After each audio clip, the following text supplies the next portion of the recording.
back to 4,000 and counting. Our next guest played his hockey in the Greater Ontario Junior Hockey League before moving on to play 5 seasons in the ACAC. After his 5-year collegiate career, he took his talents over to Europe in the name of Sweden, where he split time between Div 2 and Hockey Etan. He spent the last part of the summer down in Brisbane before checking in with the Bristol Pitbulls, where he's currently running over a point a game. It's our absolute pleasure to welcome to 4,000 and counting, Mr. Owen Sobchak. Owen, thanks for joining the boys. Welcome. No worries. Thanks for having me. Well, we've been trying to do this for a long time. This has been one that's been ongoing. So I'm glad we've got you. Just came back from Canada. Obviously, we were going to get you before you went, but you went off and you went to Canada. How was your trip back home? Yeah, it's been back and forth, that's for sure. We've been talking a few months now. We were trying to get this arranged, but yeah. Trip back home was nice. It was good to see the family and friends, and celebrated my best friend's wedding, so can't complain about that at all. You boys have a good time? Oh yeah, we had a good time, to say the least. Yeah, I love that. What have the family made it over this way yet? No, not yet. Do they plan to maybe get over to the UK and check it out? Yeah, they're hoping on it, so it's just a matter of time. My mom being born in Leeds, she okay. She always wants to come back. So you got the passport then, eh? Not yet. No, you need to work on that. Ancestry visa. Yeah. Ancestry visa. So how long does that work? How long do you have, or can you work unlimited? How does the ancestry visa work? Yeah, it's a 5-year visa, unlimited work, and then after the 5 years is up, I believe I apply for the permanent residence. Oh, cool. Yeah, so yeah, pretty good way to go about it. Yeah, that's nice. Did you have when you was in Sweden, did you have anything like that? Because obviously you were there for like 3 years. Was that a similar sort of visa, or how did it work with you there? No, I did the working holiday visa my first year, and then the professional sports visa. Oh, okay. Yeah, that's a good. Yeah, that's a good way. Mark, sorry, go on, mate. How are you finding Bristol? Oh, I love it. The hockey, the fans. It's a good city for sure. There's a lot going on, a lot of culture in the city. So definitely happy that I chose to come. Well, everybody I know that they've either been to like uni down there or the uni in Cardiff, and they go out in Bristol, etc. They love it, and it's stag and hen central. They love a hen do down in Bristol and all that kind of game. And I think that's where my missus and all the girls went for a hen do a couple of years back. So the nightlife's good, like you say, the culture's good. They've got sport teams. They seem to buy into their sport teams in Bristol as well. What's it like just being part of the community down there in what is essentially a brand new venture for the club? Yeah, it's been fantastic. I'd say at the beginning it was kind of new getting used to it, because Bristol, the way it's laid out, it's there's the middle, and then it's kind of like a spider web. So there's like a lot of outskirt little towns and communities. But then when you go to a sporting event, you see everybody come in and how passionate they are about their team. It's another big sports city in the UK, isn't it? You got rugby, you got football, you got hockey now. It's awesome. Yeah, and even we've been up to a few of the basketball games here as well, and you even see there that they love, like, every fan that comes out, they love what they're doing and they enjoy being there. Have you been to any rugby games yet? No, not yet, unfortunately, but I plan on it. Yeah, you need to go check that shit out. Yeah, that's it's fucking different at that level. In person, when you see these guys hit each other, it's like, whoa. Because obviously there's obviously American football where we see big collisions and high impacts, but it's very like there's a hit and then the play stops. So in rugby, there's a hit and then there's another hit and then there's another hit and another guy's coming and then another guy's coming and the ball moves off and then there's another hit, and it's just so fast. Big mutants running so quick, killing each other. And like the passing as well. Have you ever tried to pass a rugby ball? Like it's not an easy technique to do, and the way they zip it around out there is a joke. Yeah, they put some zip on it for sure. I was fortunate enough to, when I was in Australia, I saw an Aussie rule football game. Oh, cool. So that was pretty cool to see. So I definitely want to get out to a game here for rugby. Mark, have you ever seen like an Aussie league or anything like that? I've seen it on like TV, but I've never had the pleasure. Or Gaelic football. I'd quite fancy like a game, one of those kind of random games like that. Have you seen anything like that before? I've watched. I think it was on like 4 o'clock in the morning when you were a kid. You used to put the sports channel on. Yeah. You'd have all the random sports on there, like handball and yeah, Aussie rules was a big one. But I've got a friend here. He loves it. I'm not really into it, but I respect it. But I've watched Canada's national rugby team. They were pretty decent. They're Yeah, good. they improved are. a lot. Yeah. And the cool thing here, like the stadiums are so big, so they're fitting in like 60,000 people at their games. So Yeah, that's the dope. crowds get behind it, and a couple beers, and you're fired up as well. All my Canadian friends love a beer and they love to party. They love their sport with hockey being like the number one sport in Canada. Was that always going to be the route for you to go down? And how did you kind of become an ice hockey player as a kid? Yeah, growing up it was hockey in the winter, soccer, football in the summers. I was a lot better at playing soccer growing up. I actually stopped playing hockey when I was 16 to go to like a Toronto FC academy school for soccer, Oh, okay. and then kind of missed hockey a bit. And I didn't get my release form from the junior team that I was planning on playing with. So got back into hockey when I was 17, and then that's when I realized this is the path I wanted to go.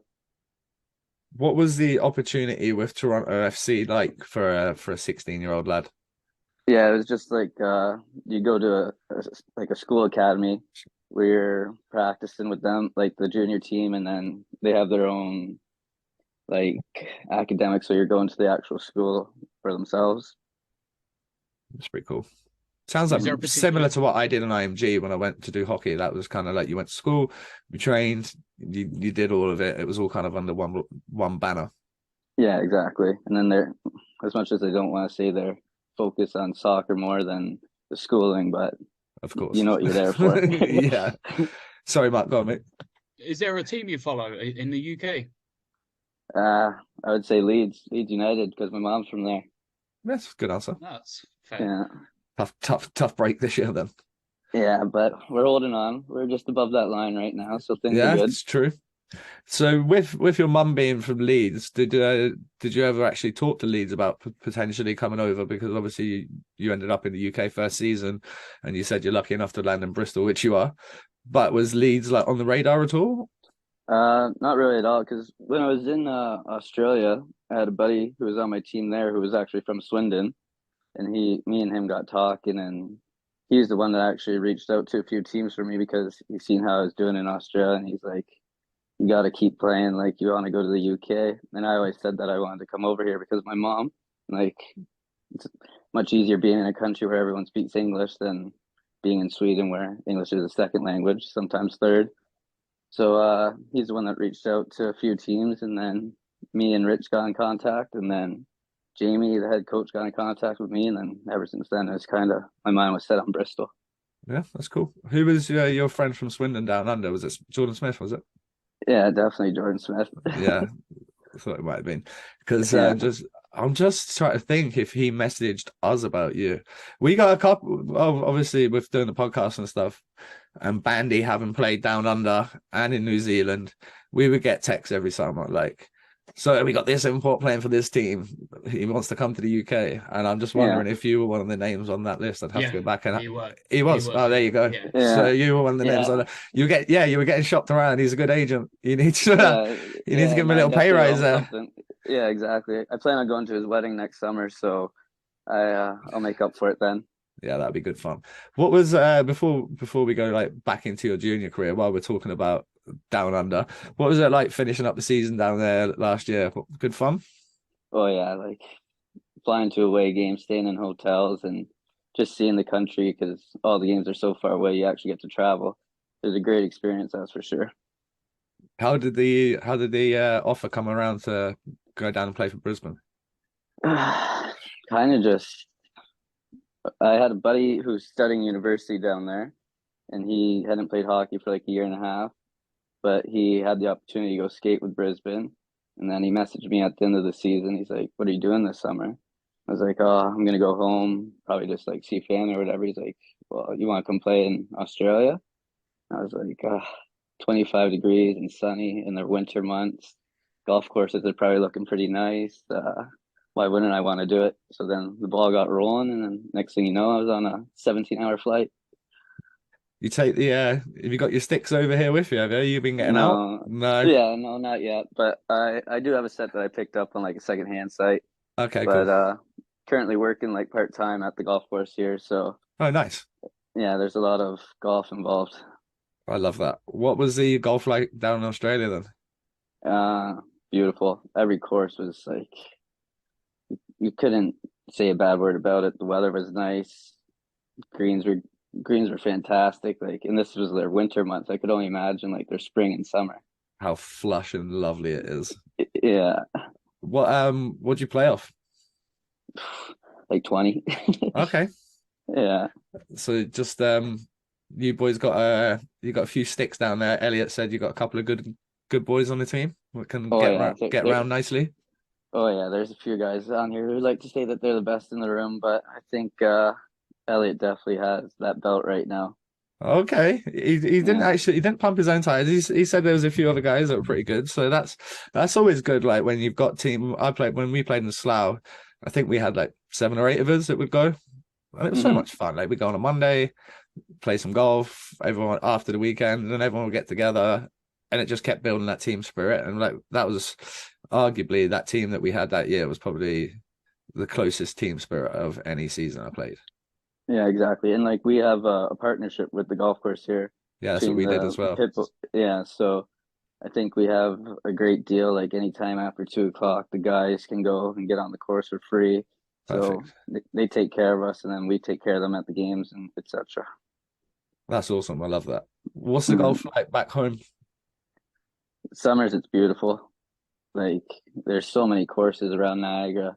You can hop on like 5-star courses for about $40, and Wow, you're laughing. Yeah.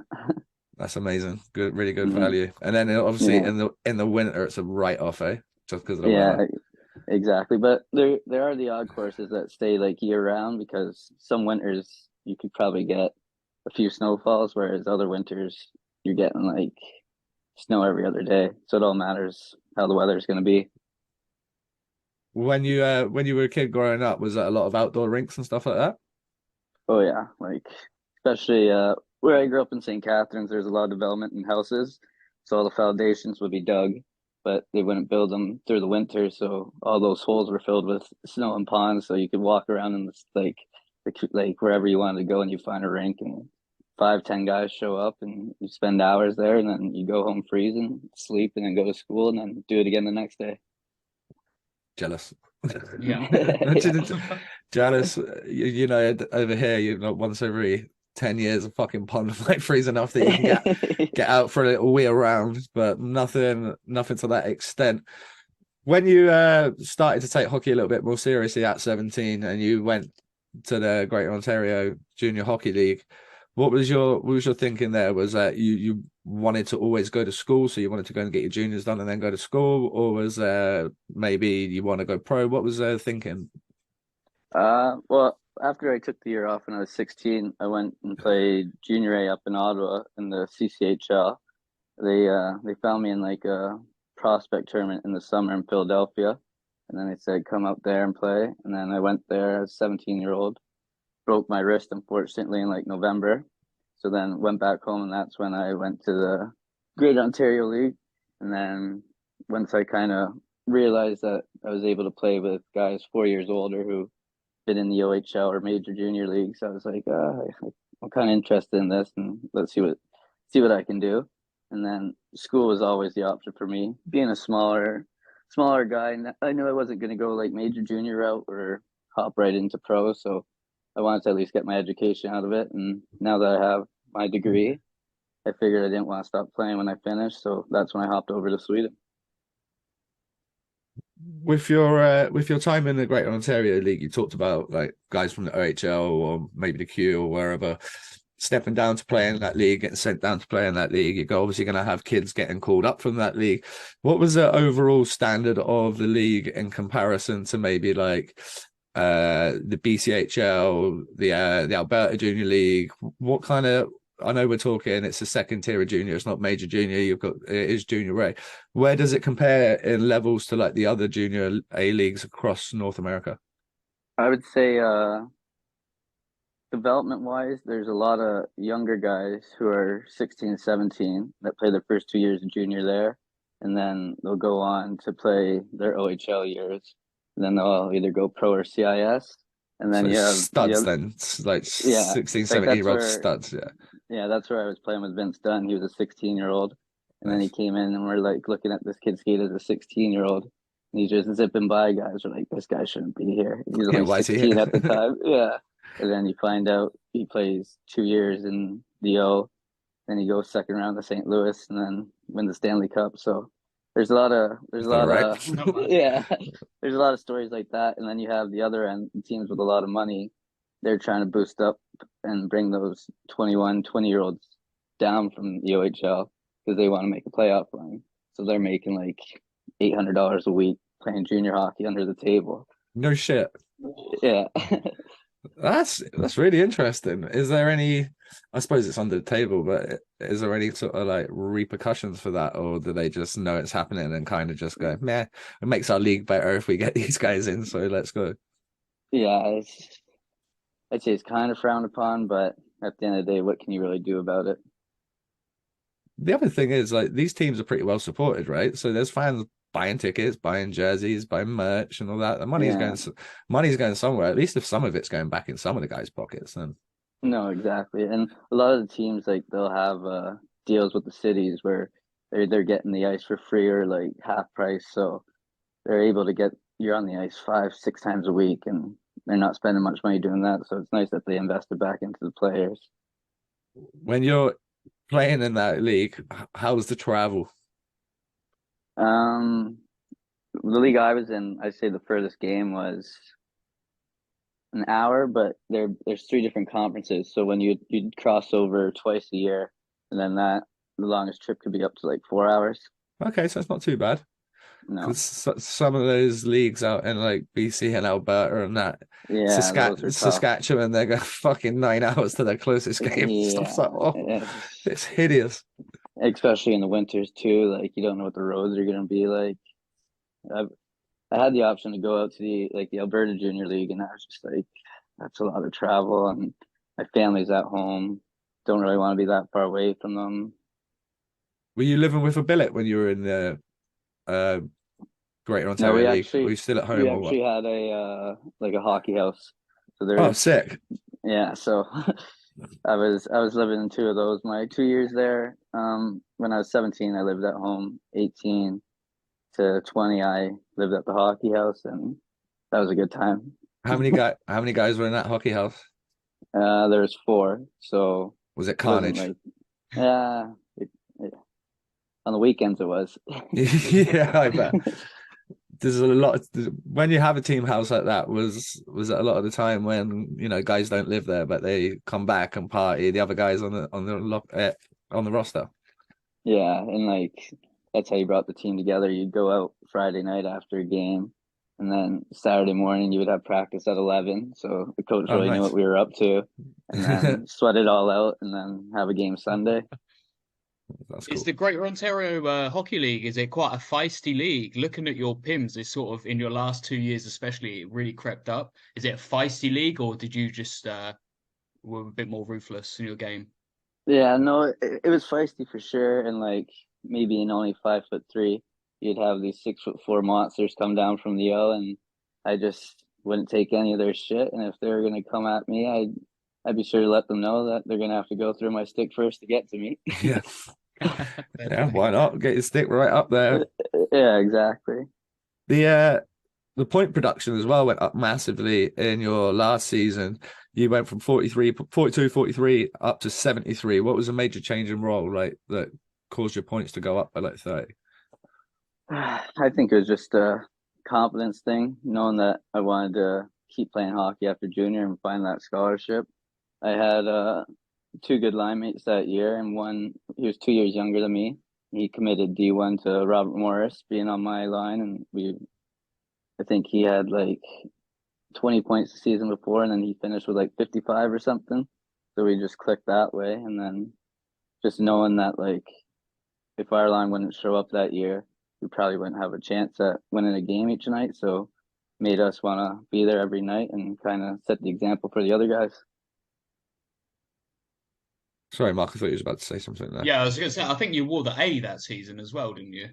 Yeah, and yeah, I think that was the first time in junior that I wore a letter, and then kind of wanted to show that I could lead, and I think I did a good job of doing that. And later on, I wore an A in Sweden, and then now being captain in Bristol, I think it all adds up.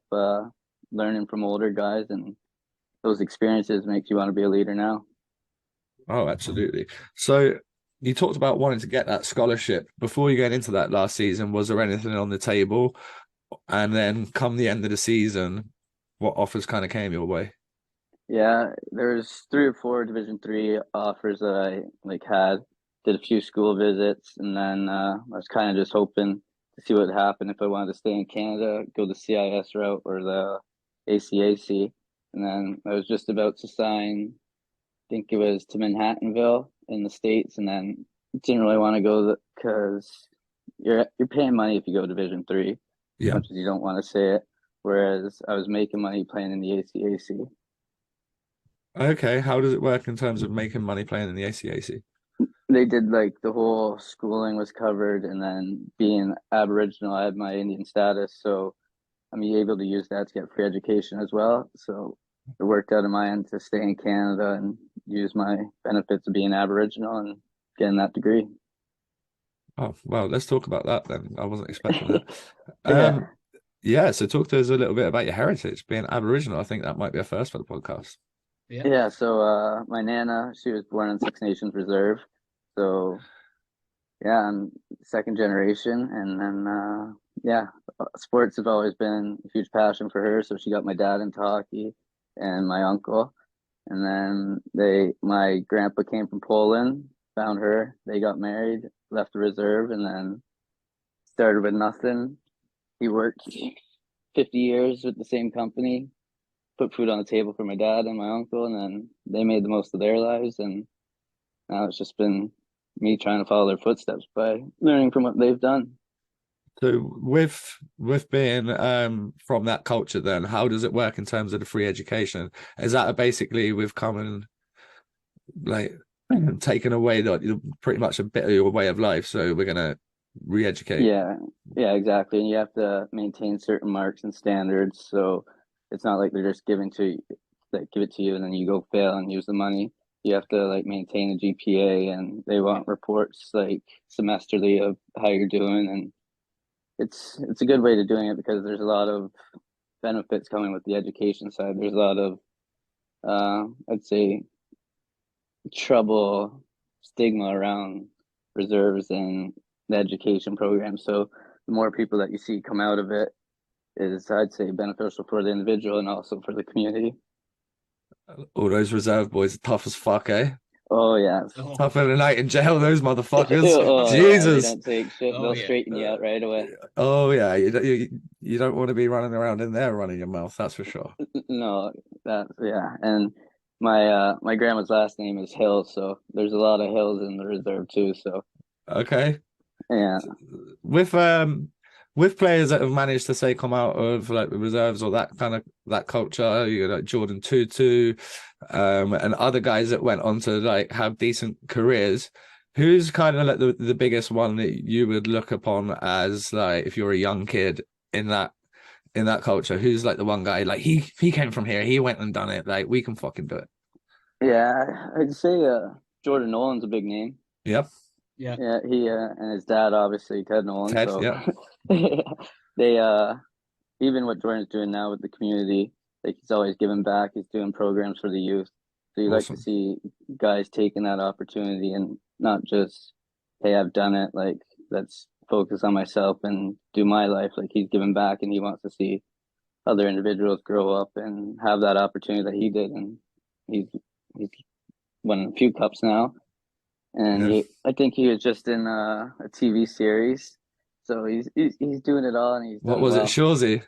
Yeah, Oh yeah, because obviously, like we've had John Morasti on here, and like Maresti, I think's from the same culture as well, the same yeah, background. yeah, he's a fucking animal, by the way. yeah, Yeah, so obviously he's in Shorzy. A couple of the boys that we've talked to are in that series.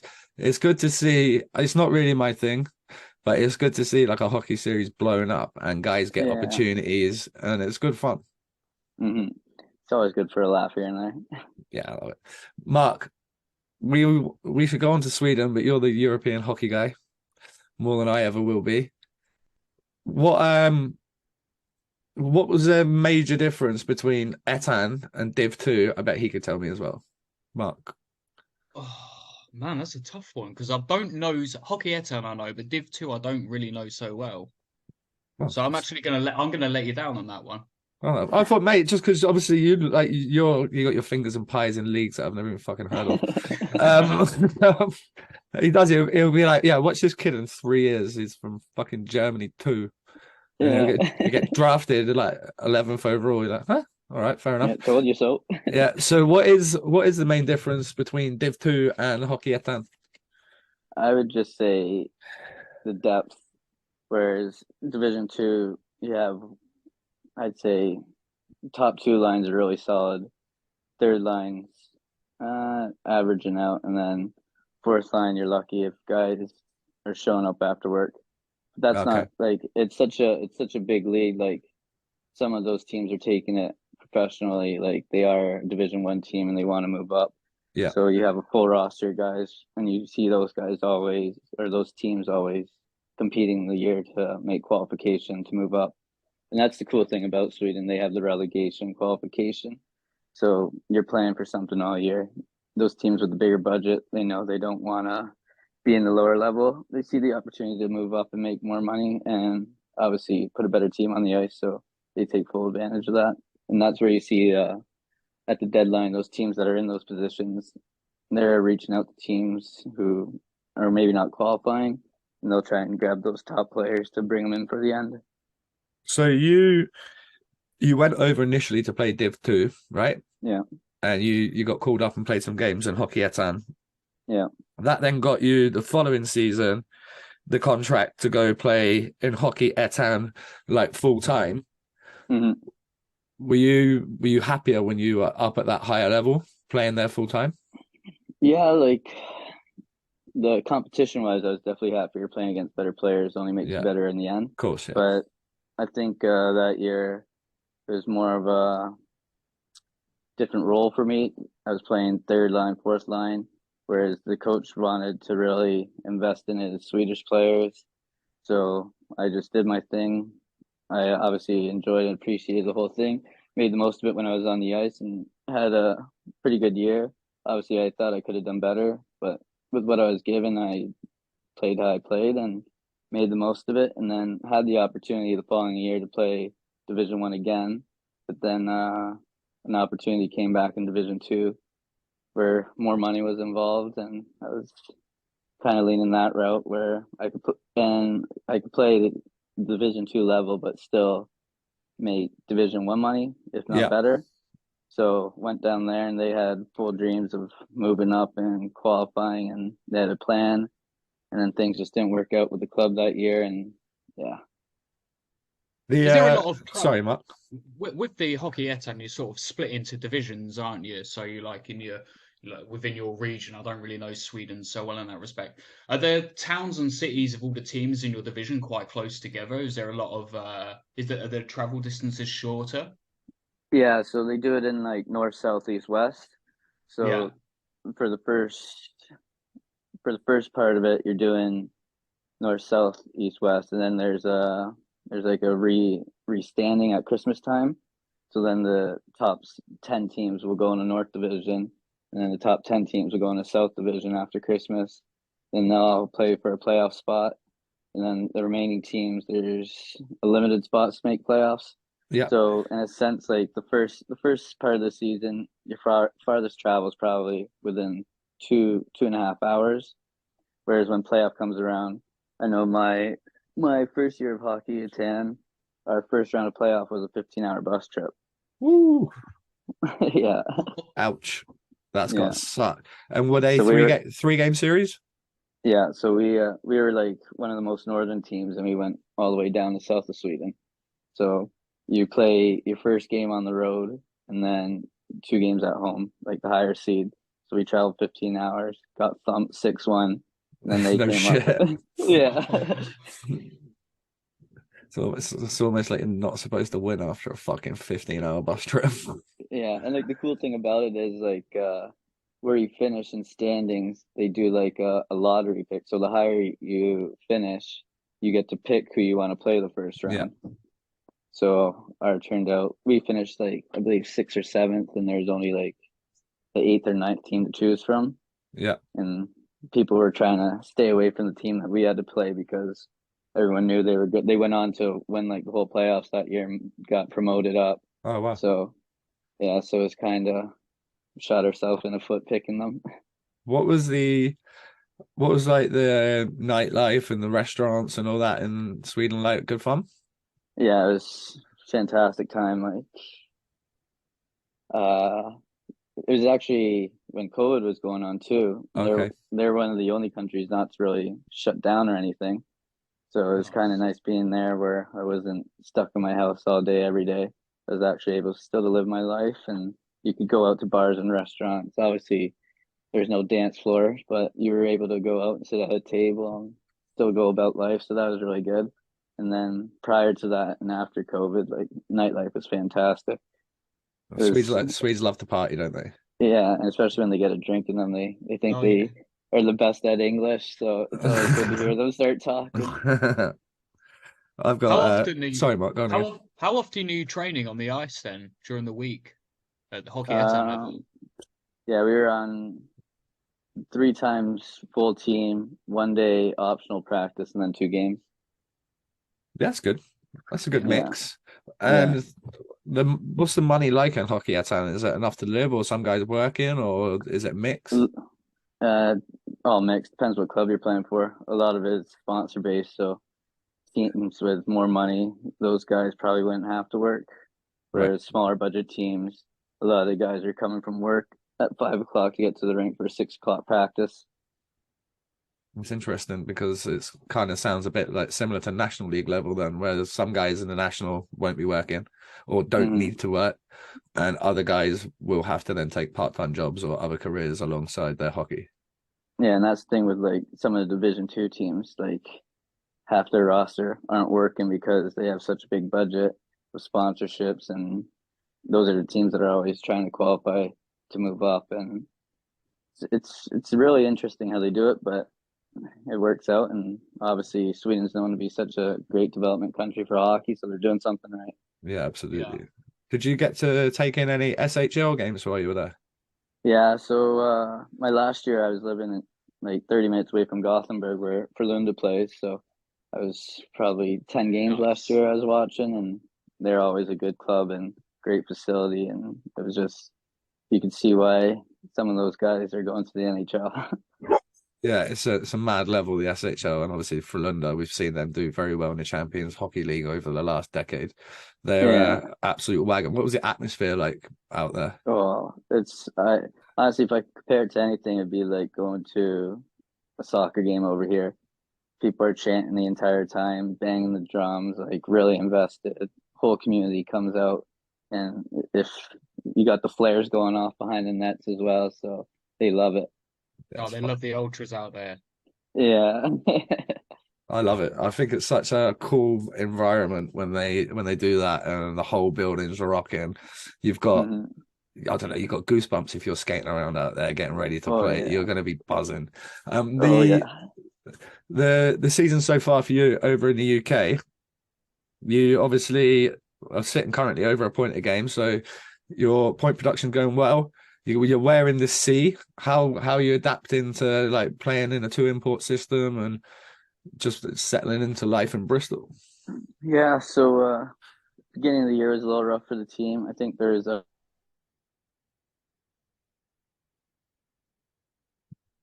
few games where we were right there, 6 or 7 games to get our first win under our belt. So I think that kind of set us back a little bit. We were trying to find our way, being such a young team.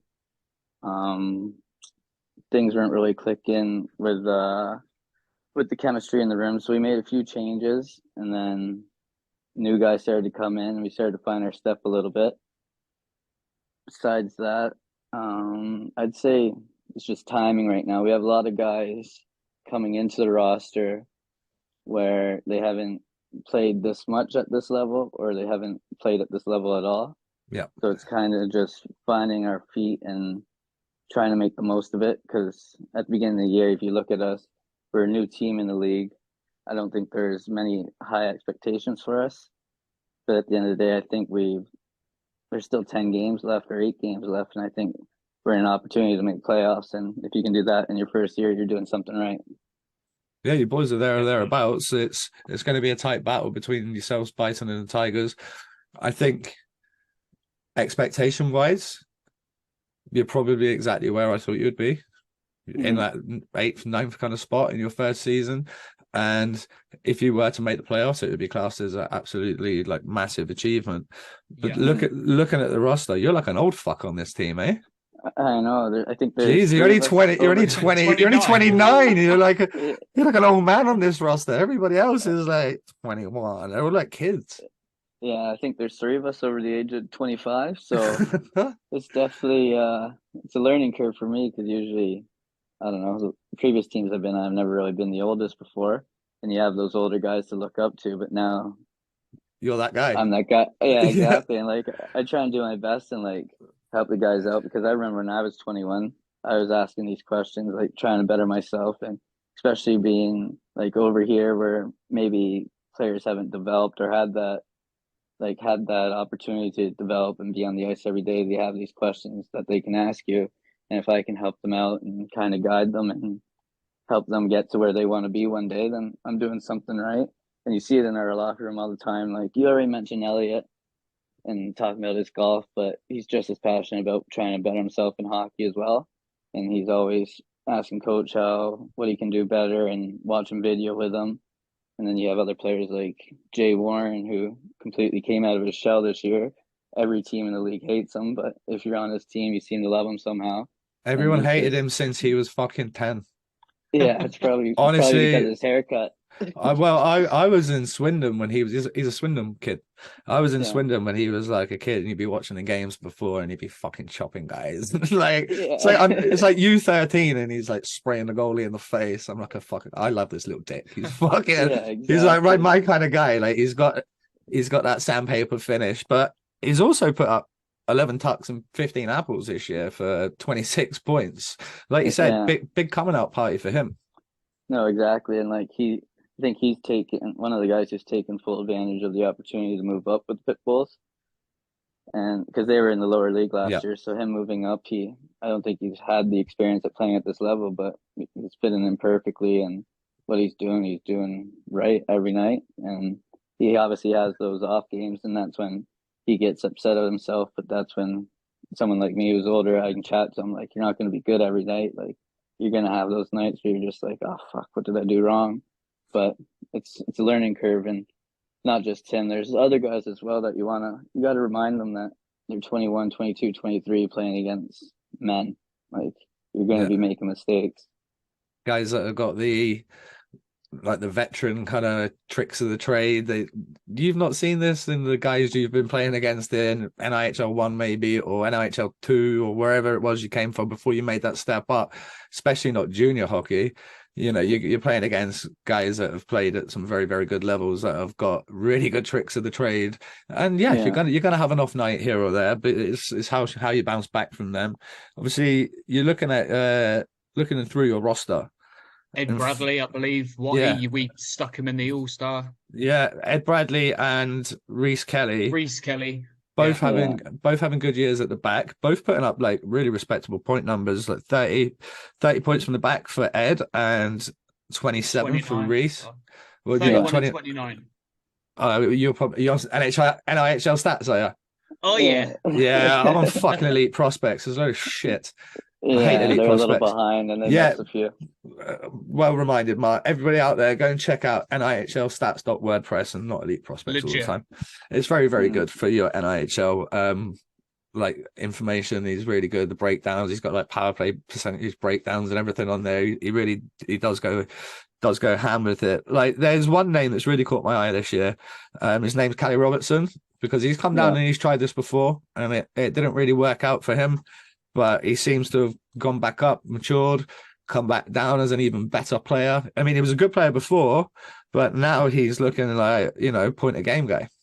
Yeah, and you can definitely see at the beginning of the year, I think for majority he wasn't really on like a line with an import either, so he was doing it himself. And then we got put together, I'd say 5 or 6 games in, and then we took off together. He's been every time you give him a puck, like he's gonna put it in the net. And then I've been out for 8 weeks now with an injury, and then he got put on a line with Nick Corrick, and he's just found his goal scoring touch again. The other night he put up 4 against Romford. So he's definitely a great player, and you can see that he's passionate about getting better himself as well. Well, I can't believe we haven't touched on him yet. What's it like having fucking Jackie Moon as the team owner? Mr. Hargreaves. Like, Yeah, he's one of the biggest beauties that I've ever played with. We've had him on here a couple of times. Absolutely love him. How have you found Mr. Bristol? yeah, he's a character, that's for sure. Always chewing on his tooth. Of course he is. Yeah, he knows what he's doing, and it just shows his commitment to Bristol and the program of how him and his brother and family have been able to keep the program running all these years, and you can show that he's passionate about it. And if I were a betting man, I would say if he was able to play still, he still would be playing. Oh yeah. Yeah. I know Richie. Yeah. I'm surprised he hasn't fucking signed himself on for like a guest appearance at some stage of the season. Yeah, exactly. And who knows, there's still some games left. He might be Yeah, busting out new skates. oh, could you imagine that? That'd be hilarious. What's it like with the fact that it is such a new venture, and they bring it like he's got everybody in town sponsors the Pitbulls. Like he's the best guy that I've ever seen in UK hockey for getting a sponsorship, or this is a team deal here. Or he's very clever at like making Bristol Pitbulls be part of that city and get the city believing. What's it like from a player's perspective, seeing the amount of work that your owner GM's putting in?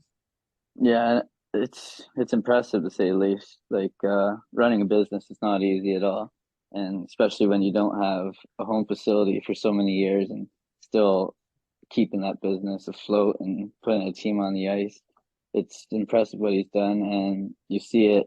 Well, a lot of stuff that he does, a lot of the players may not see because it's all behind the scenes.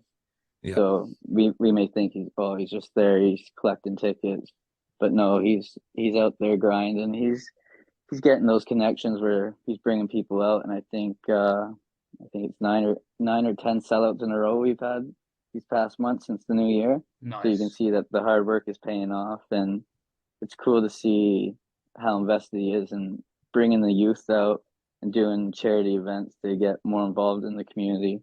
Because at the end of the day, you want to build a brand that people can look to and be like, oh, the Bristol Pitbulls, they're ran well, and they know what they're doing. They're not just money hungry. They're putting a team on the ice that's competing, and if there's a way to get better, he's willing to do it. And you see that with all the sponsorships that he's getting on board. And it's not just like getting these sponsorships on board. I would say 100% he's also willing to do something for those companies as well. Yeah, of course. So it's really cool what he's doing. And if I was in a business admin class, I'd probably want to try and see how he does it, because obviously it's working.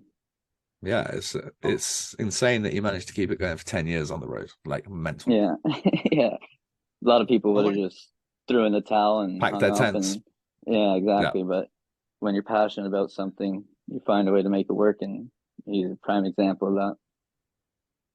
I wanted to ask you, Owen, you touched on a name, Nick Corrick. I believe you both played in Sweden at the same time together, just on different teams.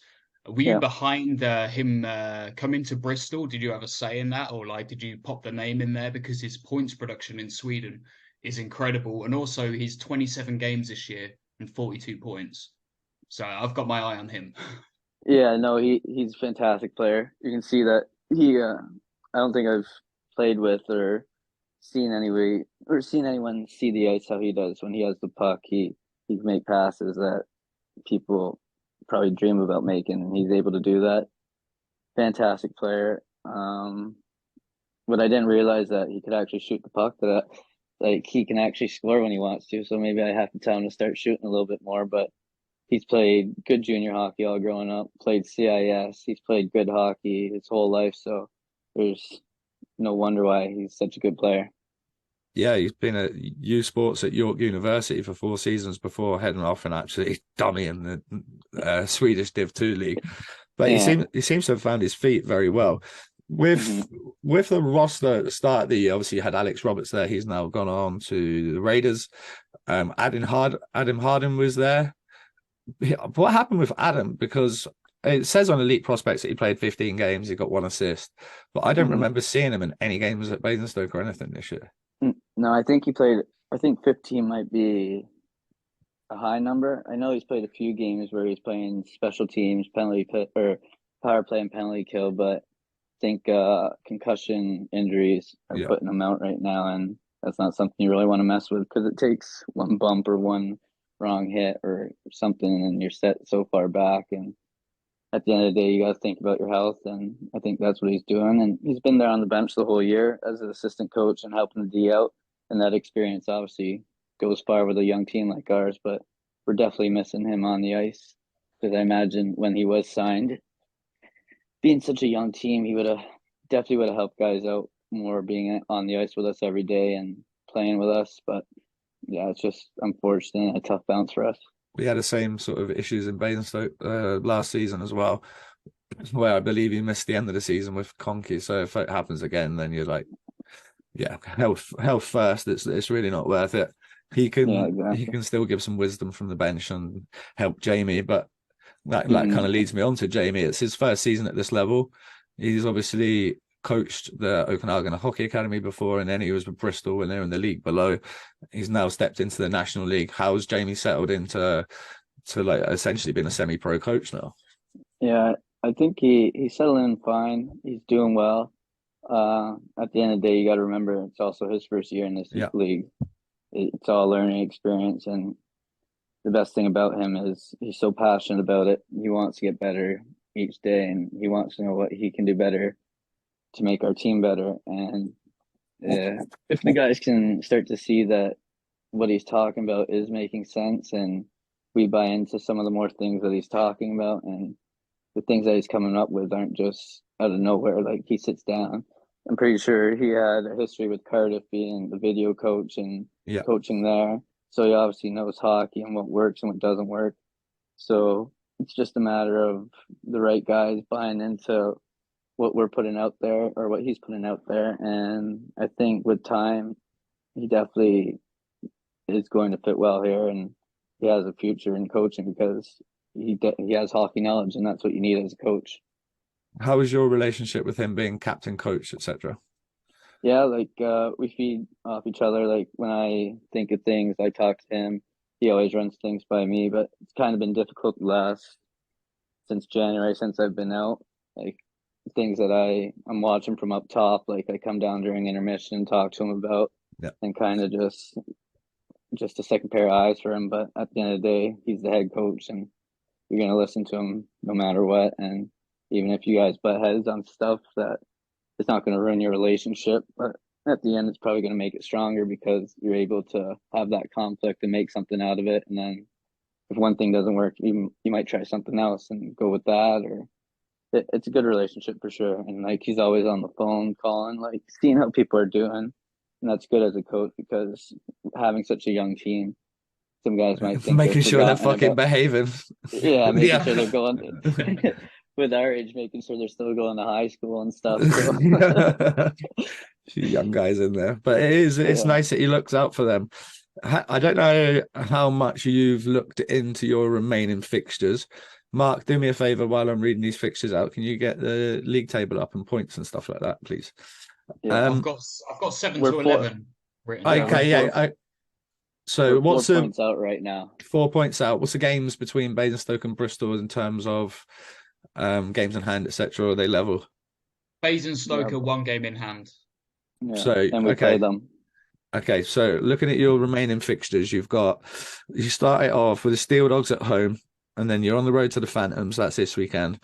Next weekend, big one, you've got Basingstoke at home, and then Hull away. The following weekend, Swindon Wildcats away, Bracknell, Bees away. So 2 away games on that weekend. And then the last weekend of the season, you have the Phantoms at home and the Tigers, who are also in that mix of the battle as well. 8 games, 16 points remaining, currently 4 points back. How do you see it going? How many games do you have to win out of those to get yourself in the playoffs? Would you see right now? I'd say if you win 5, you're in. Yeah. Okay. So you'd need to Mark. What's the points there? So Telford 37, Bison 36, Pitbulls 32, Bees 25, Seahawks 24. I think when we did like the preview video, we guessed around 39 to 41 would be like the points that would get you in there. So maybe if you got 6, you probably wouldn't 5 wins, 6 wins, you probably wouldn't be far away, especially if those wins then come against the Tigers and Basingstoke, and they're the games that you'll win in because they're 4-point swings. So it's going to be interesting. It's most certainly not over. If the offer was there, would you be looking to come back to the UK again next season, or would you perhaps looking to test another European market out? Obviously, you've done Sweden, the UK. Yeah, no, definitely want to come back. And when I signed last year, like with Bristol, it was kind of a 2-year agreement. Okay, so nice. I don't really know if they've gone out with that or anything, but I have full intentions on coming back here, and especially with that 5-year visa, why wouldn't I? I've enjoyed it, and like coming to the rink and playing in front of our fans every weekend, and like being out and injured and seeing the fans how passionate they are from even a different perspective. Like it's fantastic city to be in. Well, there you go, Pitbulls fans. There's an exclusive. Sorry, Richie, if you haven't announced this 2-year deal, but fucking this is how we do it on 4,000 and counting. Right. Yeah. Let's we've kind of ran through everything, so let's wrap up with some cheesy ones. I'll kick starters off with the best player you've ever played with. Best player I ever played with. Well, probably Vince Dunn. Got a Stanley Cup. Yeah. He brought me to a Stanley Cup party, so I think he'd probably be pretty pissed off if I didn't say him. And he's just a stud. Like even this year, he's having the best point year that he's had in the NHL on Seattle. So the guy's a stud. Let's talk about that. You went to his cup party, or do you want to save that for the story for the boys at the end? Yeah. Well, it depends. If you got a story for the boys in the bank, because that's coming in one hot minute. If not, keep the Vince Dunn cup party for that. I don't know. We'll come back to it maybe. If not, okay. I'll tell it either way. Yeah. All right. Let's go with the toughest guy you've either played with or against. Toughest guy I played with. Probably toughest guy. Probably back in junior in Canada. I had a line mate named Dan Shadoviak. He's probably 5'6", 5'7", like 190 pounds, just built like a bowling ball. Yeah. And he was my line mate. So when I was causing all those problems and starting things, he'd come in and then guys would just skate away. They didn't want anything to do with it. And the thing was, like, he was also a skill guy too, so he could put the puck in the net. But yeah, he was willing to go anybody. He's a scary guy when he's on the ice, and he's one of those guys where if you see black, like his eyes, he sees red or sees black, and he just like he'll take 10 punches just to make sure he gives you one. Yeah, he's just got that fuck you about him. Okay, yeah. Best coach you've ever played for? Probably best coach. Well, I'll say Jamie just because I'm a Bristol Pitbull. Because he wants to stay on the PP this week. Yeah. Keep that extra year going, eh? Yeah, exactly. No, Jamie's a good coach, but I'd have to say coach back home. I had him for a year. Chris Johnstone. He won NCAA title as a player, and then came and he coached in the OHL, coached junior, coached again in the OHL, coached junior. Just that experience and his hockey knowledge. He definitely, his systems alone, like we were running face-offs and teams wouldn't know what we're doing. So he's definitely just the head of the curve. Yeah. What about the best teammate you've ever played with? Best teammate. I would have to say all the guys on Bristol. Besides them, a guy named Jimmy Sheehan, one of my best mates that I grew up with, played minor hockey with, played junior with, went to college with, was in his wedding party. He's Oh, just cool. one of those guys where you could do 100 bad things to him, and he'd still wouldn't do, like he wouldn't hurt you in any way. Or, like he's just one of those guys where you call him to see how he's doing, and then he'd talk for an hour, and you're like, "All right, shut the fuck up, Jim. I'm over this. I didn't want to talk that long." Just a beauty. Yeah, All right, and who's he's a the? stick too. I think Oh he's yeah. a scratch golfer. Yeah, so Oh, it's always nice. good when you know him. What I said beauty there, but who is the biggest beauty? Who's the biggest like locker room guy you've ever played with? Biggest beauty. Um, You must have a couple on that Probably fucking roster with the young yeah. guys down there. Yeah, there's a few that here for sure. But I would have to say a guy I played college with and the one who brought me to Australia, Jordan McTaggart. He is just one of those guys where he's kind of quiet if he's sober, but 2 or 3 beers in, he's dancing on a table, and he's also like a PT, so he's jacked and he looks good, so he lets that go to his head a little bit. And he's a ladies' man, but yeah, no, he's also a guy you call him if you need a favor, he'd be there in a heartbeat. You know, a guy fucks if his name's McTaggart. Yeah. Like, yeah, you know he Yeah. does. Like, Yeah. what a dope last name. Right, last question then. This is a story for the boys. Anything that you want to leave on the table, a funny one, um, throughout your career, or a Stanley Cup party one, if you've Yeah. been to one, because not many people get to say they've done that.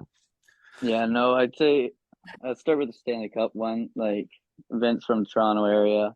I was in Alberta at the time, working for the summer. He's like, "Yeah, like I'm having the cup party. Do you want to come down to it?" And I was like, "Well, fuck, stupid question. I'll be there." Yeah, So we get obviously. there in Toronto. He's getting police escorted around the city, doing the whole cup thing. People coming up to him. Then we go to like a nice fancy restaurant, chilling there with NHL guys who just won the Stanley Cup with. And then we go to the club afterwards, and I'd say there's no cameras allowed in this party, so it was, Nice. you know it's a good one. And then by the end of the night, you're drinking out of the cup, you're taking pictures with the cup, you're talking to guys who are. I was honestly talking to Robert Thomas at the time.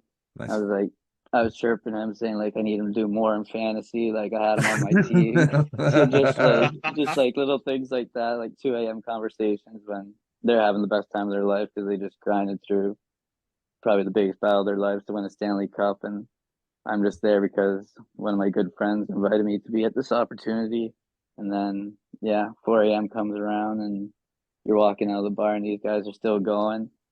So it's definitely a cool experience to say the least. Will they just bottle service and all Oh, night or yeah, what? Yeah. bottle service, like VIP section. Um, Guys offering you like drinks that you've never heard of. Girls are everywhere flocking, trying to get pictures, and you're just like, Just kind of don't want to get, rockets everywhere, right? yeah, like you're like, where am I? You're kind of starstruck, but at the same time, you also have Have rookie to party be cool. pictures of, Yeah, yeah. You're yeah, like, be you also cool. have rookie Be cool. pictures of Come on. Vince Dunn and dressed in a dress and stuff, so like you see both sides of them. Yeah, that's great. You got another story there? You said you're going to start with that one? Yeah, I'd say Let's in go. university, yeah, in university, I think it was my third or fourth year, we were playing a game and we weren't even losing that bad. Like it was like 3-2 or 4-1 or something like that. And the second period comes in, or coach comes in during the intermission. He's like taking a strip off of everyone. And I just happened to look at the coach at the wrong time. And he's like, "Stop, Chuck. You're out here playing fucking summer hockey. You can get undressed right now, or you can come back out there and like show you want to be here." So I was like, "All right." So I got undressed. And then that was a Friday night, and then I went out with a few guys from the team. We played again Saturday. We were out probably till 4:30, 5 in the morning. Had to get on the bus, go to the away game. Probably weren't in the best shape, No, I don't and imagine you we were. no we were playing the same team though because it was a back to back. And then we go in there, we win the game 4-3. I had 2 goals in the game winner, and then the coach comes back in the room after the game. He's like, "Stop, Chuck. "No, that's what I call fucking hockey. Like Yeah. that's not summer hockey." And I was like, "If you only knew what I was doing about 9 hours ago, you would not be saying that, right?" So I think that's a pretty good story. Then after that, like all the guys from the team were calling me "Summertime Sobchak." So What a good nickname. Love that. Yeah, yeah, that's great. What a good nickname. I love hockey players. Oh, but this has been good fun, man. We've taken an hour of your time. We wish you the best of luck here on out for the remaining 8 games, and hopefully, obviously, you're going to be back next year. So we'll get you on again, and we'll do this again. It's been fun. yeah, definitely. Thanks. And I appreciate you having me on and what you guys are growing and doing. It's fantastic to see, especially in like the UK where hockey may not be that common. It's awesome what you're doing. Cheers, buddy. Appreciate it. Thank you. Right. Thank you Yeah, very take much. care. No worries. Guys and girls, make sure you subscribe to 4,000 and Counting YouTube channel, like all our social media, Instagram, Twitter, and Facebook. Content coming out on YouTube, content coming out on Buzzsprout, wherever you are for your podcast, it's all there. Merch is going to be available again, once again, as of next week. We have some hoodies and stuff coming in, a couple of baseball caps and bits and pieces, and we have some jerseys up for sale. So get all that on our social media. But for now, it's been another episode of 4,000 Counting. Peace out.